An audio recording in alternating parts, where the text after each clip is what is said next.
Assalamualaikum. Waalaikumsalam, Ibu. Assalamualaikum. Silakan Ya, masuk. Silakan duduk. Baik, ini dengan Ibu siapa? ah, Oh, Ibu H. Bawa bukunya ya, Bu ya? ya Bu. Oh ya, saya lihat dulu ya. Ya, Bu. Baik, Ibu. Perkenalkan, nama saya Irma Aryani. Saya bidan yang tugas pada siang hari ini, Ibu. Di sini nanti saya akan melakukan pemeriksaan terhadap Ibu ya, Bu ya. Nah, Ibu, sebelumnya saya akan mencuci tangan terlebih dahulu ya, Bu ya. Saya akan menutup pintu. Ibu gimana keluhannya? Saya itu hari ini kakinya bengkak, Bu. Oh, kakinya Iya, bengkak. Dari kapan? satu minggu ini. Hmm, 1 mingguan ini. Sebelumnya Ibu udah pernah belum uh, mengalami hal tersebut atau udah tahu belum informasinya kalau Belum kaki bengkak tahu. itu harus gimana? Belum. Belum tahu sama sekali ya? Ya, Ibu, di sini saya akan menjelaskan mengenai keluhan Ibu. Nah, tapi saya akan cek dulu ya, Bu ya. Saya tensi dulu, saya periksa dulu gitu ya, Bu ya. Saya tensi dulu. Ini tensinya 130/90. Kalau untuk nadi sama respirasinya semuanya normal. Nah, ini Ibu ini tensinya tinggi. Biasanya kayak gini apa enggak? Biasanya Biasanya enggak, jadi baru kali ini enggak. aja. Baru seminggu ini di saat kakinya bengkak. Oh iya, Ibu, jadi Ibu ini mengalami tanda gejala dari preeklamsi. Nah, biasanya itu apa? Biasanya Ibu itu kayak mengalami pandangan mata kabur, terus kepalanya itu berat, biasanya juga ada yang nyeri ulu hati, terus bengkak pada kaki dan muka. Itu tanda-tanda preeklamsi gitu. Tapi Ibu ini bengkaknya masih di daerah kaki aja kan? Iya. Oh iya. Nah, selain itu bahaya yang biasa terjadi tuh biasanya kayak kejang-kejang, ada juga yang sampai gawat janin kayak gitu. Nah, Ibu kan kemarin kan udah dikasih buku ya Bu ya buat ANC ya Bu ya, karena usianya juga udah TM3 atau trimester 3. Di sini udah ada Bu tanda bahaya pada kehamilan kayak gitu. Contohnya apa? Misal ibu ngerasain gerakan yang kurang janinnya, biasanya itu kan sehari nggak kurang dari 10 kali gerak kayak gitu. Terus ibu juga muntah, nggak mau makan.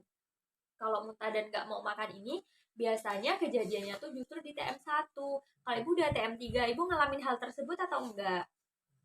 Enggak. Kalau gitu eh, soal demam, ini kan kakinya aja yang bengkak. Kalau malam suka demam? Enggak. Air ketubannya juga enggak ya Bu ya? Enggak ngerembes. Eh, Perdarahan juga enggak kan Bu? Enggak. Jadi cuman bengkak di bagian kaki aja. Iya. Oh gitu. Nah, selain itu, kalau misalkan kakinya udah bengkak, apa sih yang harus dilakukan? Nah, Ibu nanti kalau misalkan tidur, kakinya bisa ditinggikan. Jadi kalau tidur, ini kan, nah ini ada bantal ya Bu ya, contohnya. Jadi kepalanya tuh lebih rendah daripada kaki kayak gitu, biar enggak bengkak. Selain itu apa? Kurangin asin-asinan. Ibu sebenarnya seneng makan asin-asinan apa enggak? Gitu. Nah, tanda bahaya ini pokoknya harus diingat ya Bu ya. Kalau semisal Ibu ngerasain hal kayak gini, langsung datang di tenaga tenaga kesehatan. Nah, terus biasanya selain dari hal itu ada tanda bahaya lain, Bu. Misal, kalau keluarnya bercak atau perdarahan kayak gini biasanya disebabkan oleh solusio plasenta. Solusio plasenta itu apa? Lepasnya plasenta dari dinding rahim kayak gitu. Terus apalagi ada previa placenta, pas atau placenta previa. Kemudian juga ada shock hemoragik, hipoklamik juga bisa kayak gitu.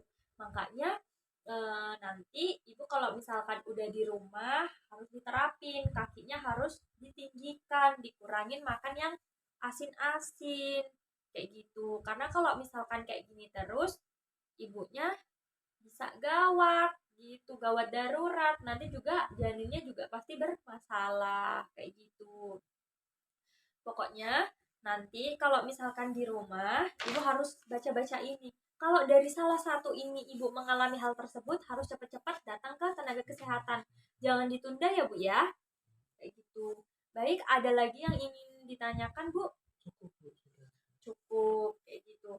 Nah, terus kalau untuk masalah lain pada masa kehamilan, biasanya juga keputihan. Ibu keputihan atau tidak? Keputihan. Oh, sedikit. Keputihannya normal nggak kayak biasa ya. Keputihan yang bahaya itu kalau dia bau. Warnanya beda nggak kayak biasanya. Terus juga banyak. Jadi kalau misalkan ngatasin hal tersebut, ibu harus sering-sering ganti. Apalagi kalau hamil kan biasanya pH-nya lebih basah. Harus pakai apa namanya celana dalam yang lebih menyerap kayak gitu. Kalau nanti ibu sulit tidur berlebihan, terus jantungnya berdebar-debar, diare berulang, kemudian juga batuk lama. Pokoknya tanda bahaya pada kehamilan ini dibaca, semisal memang mengalami hal tersebut harus cepat-cepat ke tenaga kesehatan. Gitu ya Bu ya. Baik, ada yang ingin ditanyakan lagi? Cukup Bu, sudah. Cukup. Nah, baik ya Bu ya. Saya akan mengulangi lagi Bu. Kalau semisal masih kayak gini aja, harus diapain kalau udah sampai rumah? Tidurnya kakinya diangkat lebih. Iya. Terus dikurangin makan garam. Iya. Terus semisal gerakan janinnya kurang dari 10 kali dalam sehari harus periksa. Jadi nanti kalau misalkan ngalamin hal ini harus cepat-cepat periksa gitu ya Bu ya. Bidan nggak apa-apa. Nggak apa-apa, nanti datang aja atau nanti bisa WA gitu ya Bu ya. Baik, terima kasih ya Bu ya atas kunjungannya. Semoga sehat selalu. Jika nanti ada masalah silakan hubungi saya. Terima kasih ya Bu. Sehat-sehat.